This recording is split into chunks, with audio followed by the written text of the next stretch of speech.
안녕하세요. 오늘도 들러주셔서 감사합니다. 새벽에 들려주는 옛 이야기 시작하겠습니다. 옛날 옛적 어느 고을에 양반 가문이 있었다. 그 집에는 3대에 걸쳐 겨우 얻은 15살 종손이 있었는데 백발이 성성한 아버지는 해를 넘기기 어려울 만큼 병세가 깊어가고 있었다. 아버지는 아들 이선을 불러 말했다. 이선아, 살아생전에 손주를 안아보는 것이 이 아비 죽기 전 소원이다. 그 간절한 바람을 외면할 수 없어 집안 어른들은 사방팔방 수소문하여 가문 좋고 인물 좋고 품행 고운 색시를 찾았다. 그리하여 택한 이가 바로 고을 남쪽에서 이름난 양반 집안의 딸 수련이었다. 비록 나이는 이선보다 3살 위였으나 단아하고 얌전하여 흠잡을 데가 없었다. 이보다 더 좋은 혼처는 없다며 사람들은 입을 모아 말했다. 봄 기운이 완연한 어느 날, 이선은 푸른 비단 옷을 입고 상객들과 함께 신부집으로 향했다. 깃발이 나부끼고 피리 소리가 하늘을 찔렀다. 색시는 어떤 여인일까? 나를 마음에 들어 할까? 이선은 기대와 걱정이 뒤섞인 마음으로 신부집 대문을 들어섰다. 저만치 연지곤지를 찍은 색시가 고요히 서 있는 모습이 눈에 들어왔다. 심장이 쿵 하고 튀어나올 듯 가슴이 유동쳤다. 이선은 한 걸음, 또 한 걸음 다가서며 색시를 힐끗 바라보았다. 고운 이목구비에 숨이 막힐 듯 수려한 모습이었다. 저리 고운 처자가 내 색시라니 이게 꿈이냐 생시냐? 자기도 모르게 번진 미소를 애써 입술을 다물어 숨겼다. 혼례를 치르는데 이상하게도 신부 수련의 얼굴이 갈수록 새하얗게 질려갔다. 고운 이마에는 땀이 맺히고 숨결은 가쁘게 오르락 내리락 했다. 그도 그럴 것이 혼인이라는 막중한 일을 두고 맨정신인 이가 어디 있겠는가. 혼례 내내 수련은 고개를 떨군 채 마치 죄라도 지은 사람처럼 이선을 똑바로 바라보지 못했다. 아니, 색시가 안색이 영 좋지 않구먼. 그러게 말이야. 어디 몸이 편찮은 것 아닌가? 식은땀을 흘리며 핏기 없이 서 있는 신부의 모습을 보고 상객들 사이에서는 슬금슬금 수군거림이 일었다. 이선은 속으로 조심스레 생각했다. 내가 어려서 싫은 것일까? 마음에도 없는 혼례를 치르니 저리 힘겨운 모양이구나. 표정이 잔뜩 굳은 수련을 보고 이선은 애써 마음을 다잡았다. 이미 혼례식도 치렀는데 어쩌겠는가. 밤이 깊어지자 신방에 단둘이 남겨졌다. 이선은 색시의 옷을 벗겨야 한다는 말을 들었으나 막상 어찌해야 할지 몰라 안절부절하며 괜히 헛기침만 해댔다. 수련 역시 긴장한 탓인지 굳은 얼굴로 땀방울을 줄줄 흘리고 있었다. 이선은 마음을 다잡고 조심스레 수련의 곁으로 가 떨리는 목소리로 말을 건넸다. 저기 색시 괜찮으신지요? 수련은 고개를 숙인 채 대답이 없었다. 그저 떨리는 손으로 옷자락을 꼭 쥐고 있었다. 그때였다. 갑자기 수련이 배를 움켜쥐며 신음하기 시작했다. 이선은 깜짝 놀라 다가갔다. 아니 왜 그러시오? 어디가 아픈게요? 수련은 얼굴이 하얗게 질린 채 고통에 몸부림치며 신음을 토해냈다. 어쩔 줄 몰라 허둥대던 이선은 장인 장모를 부르려 문을 열고 나가려 하자 수련이 절박하게 손을 뻗어 이선의 바지가랑이를 움켜쥐며 떨리는 목소리로 간신히 말했다. 제발 아무도 부르지 말아주소서. 부탁드립니다. 이선은 그 간절한 애원에 발을 멈추었다. 수련은 손수건을 입에 물고 온몸을 떨며 배에 힘을 주기 시작했다. 그 광경을 지켜보는 이선은 어찌할 바를 몰라 그저 주먹을 꼭 쥐고 서 있었다. 수련이 마지막 힘을 다해 배를 움켜쥐자 치맛자락 사이로 무언가가 쑥 하고 튀어나왔다. 이선은 반사적으로 두 손을 뻗었다. 아니, 이건 손에 안긴 것은 조망만한 몸으로 가느다란 숨결을 이어가는 작은 아기였다. 이선은 아기를 품에 안은 채 어쩔 줄 몰라 우왕좌왕하다가 이내 꼭 숨을 삼키며 옆에 놓인 작은 칼을 집어들었다. 불씨 위에 칼끝을 달구고 떨리는 손으로 칼을 탯줄에 댔다. 짧은 소리와 함께 탯줄이 끊어졌다. 작고 여린 몸 사이로 고추가 또렷이 달려 있었다. 분명한 사내 아이였다. 수련은 기운이 다 빠진 듯 그 자리에 푹 주저앉고 말았다.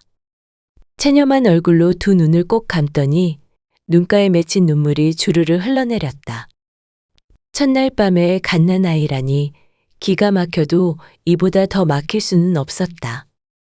집안에서는 하루라도 빨리 자식을 보길 원했지만 이건 빨라도 너무 빨랐다.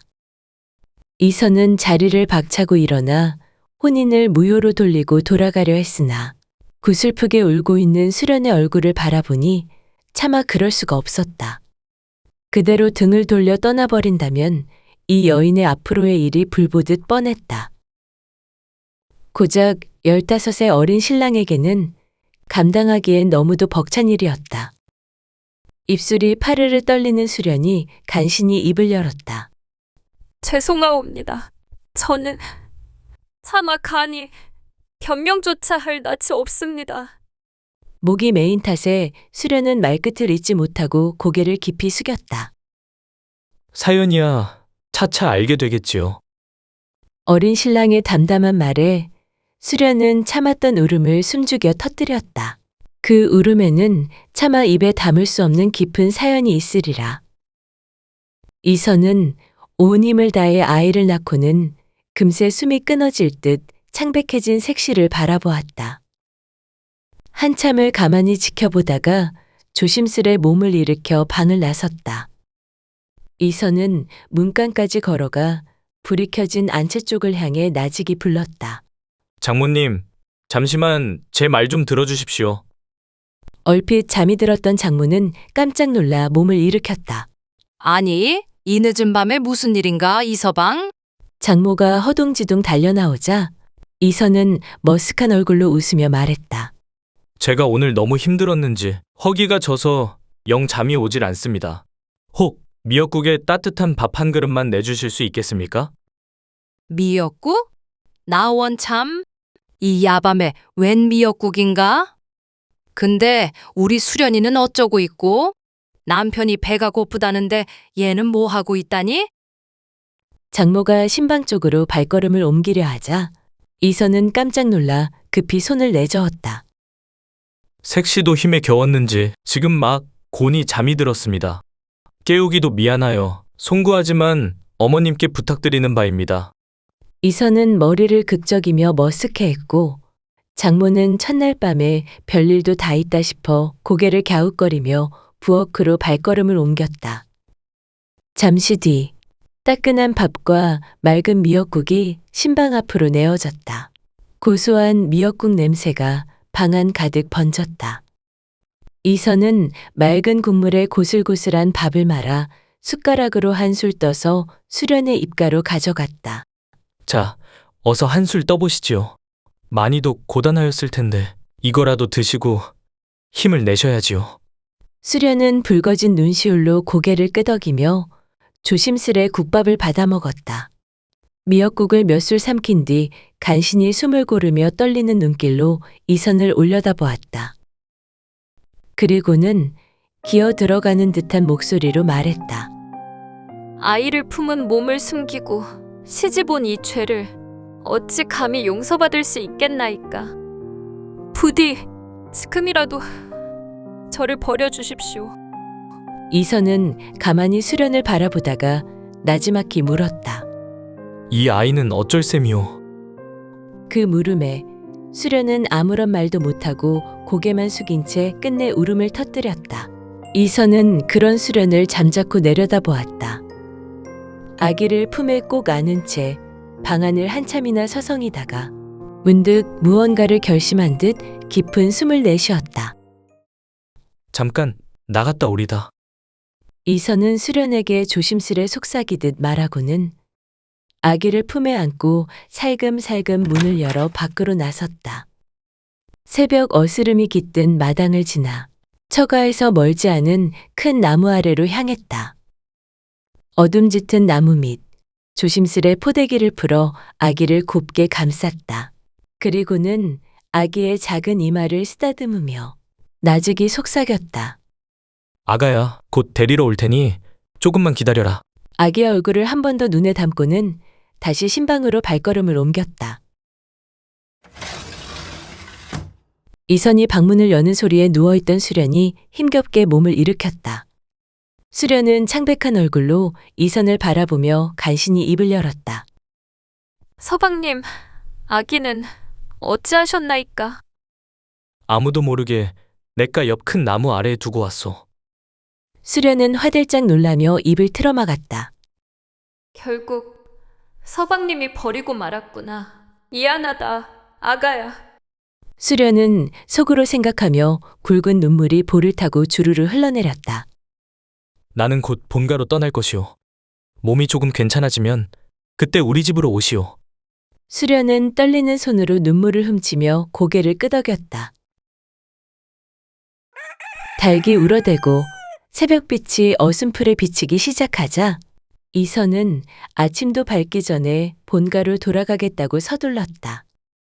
법도대로라면 이틀쯤 더 머물러야 마땅했지만 집에 계신 어머님 생각에 걱정이 앞선다 둘러대며 본가로 돌아가겠노라 하였다.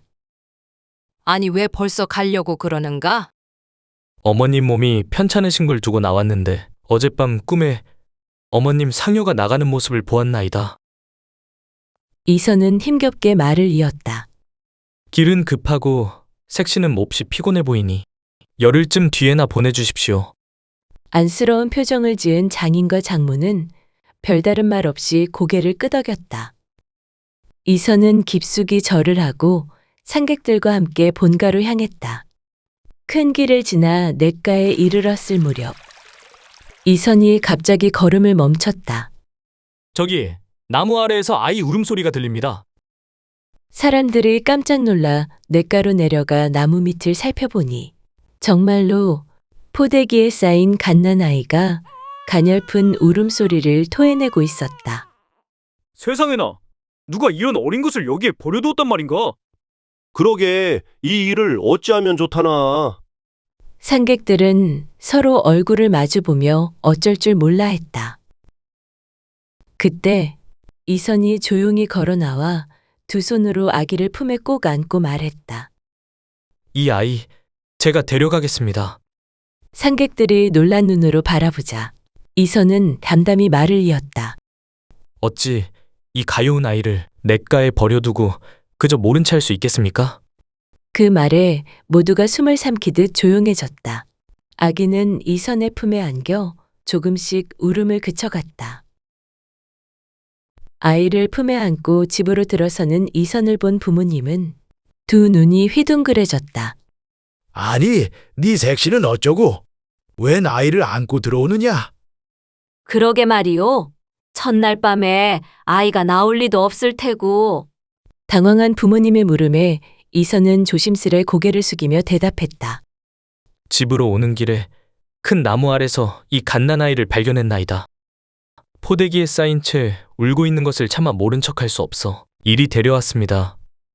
부모님은 서로 얼굴을 마주보며 망설였다. 허나, 그렇다고 네가 이 아이를 키우겠다는 것이냐?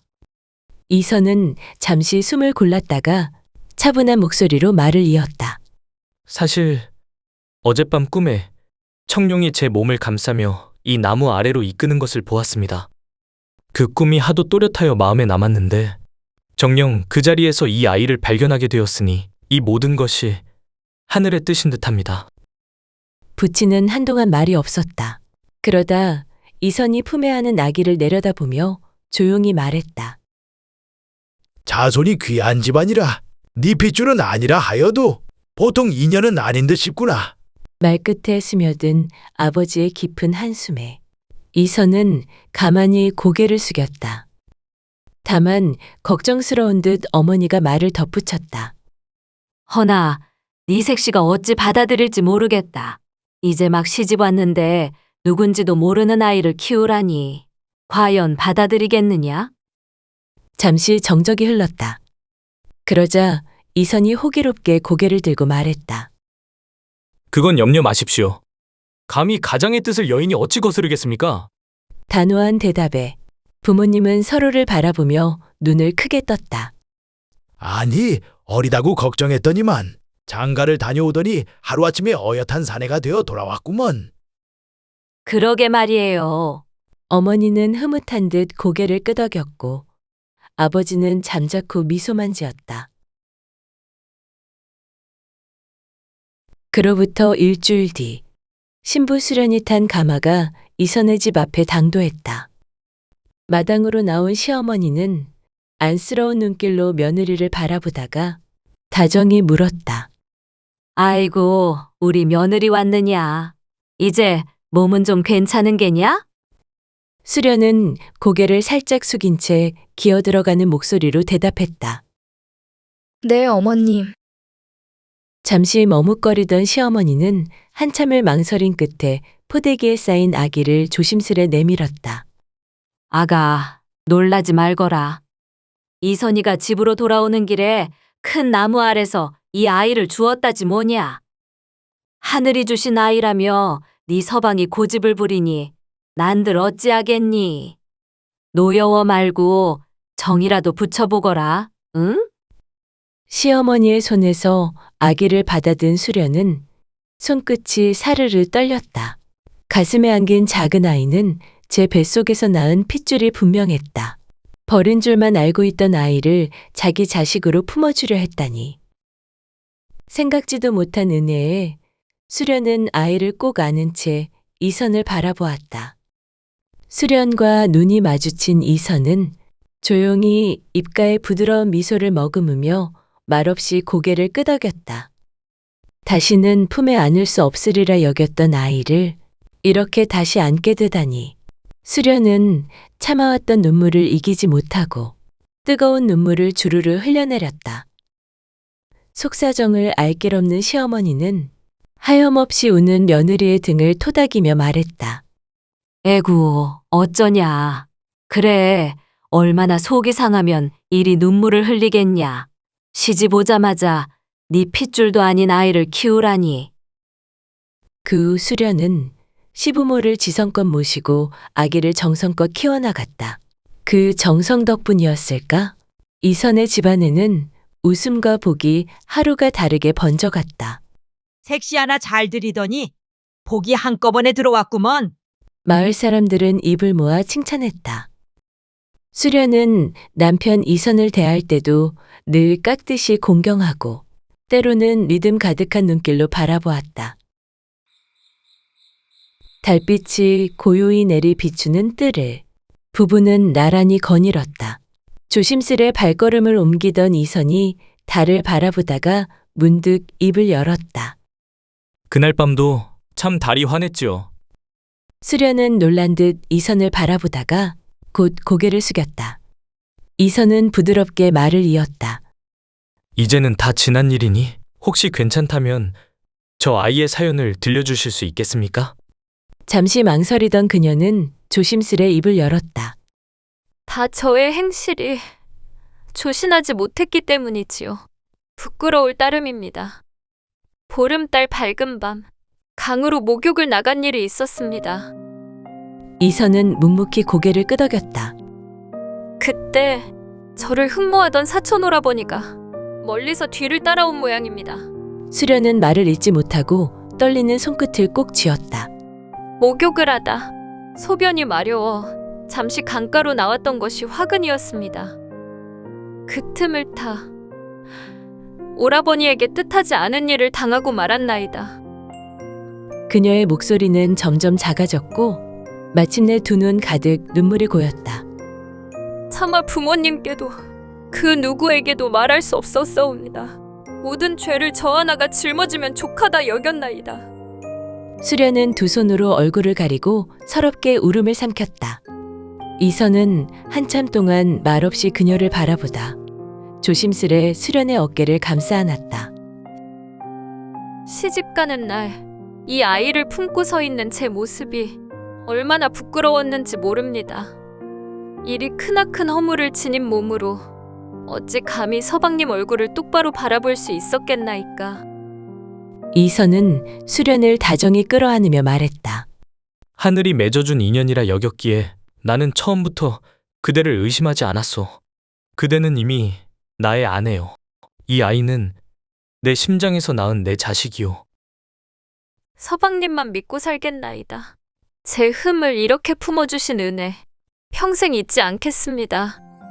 달빛 아래 두 사람의 그림자가 천천히 하나로 포개졌다. 그 뒤로 부부는 하늘이 내린 듯 귀한 인연으로 삼형제를 더 얻었다. 자손이 귀에 늘 걱정만 하던 집안에 복이 연달아 쏟아진 것이다. 아이들은 모두 용모가 빼어나고 총명하기 이를 데 없었다.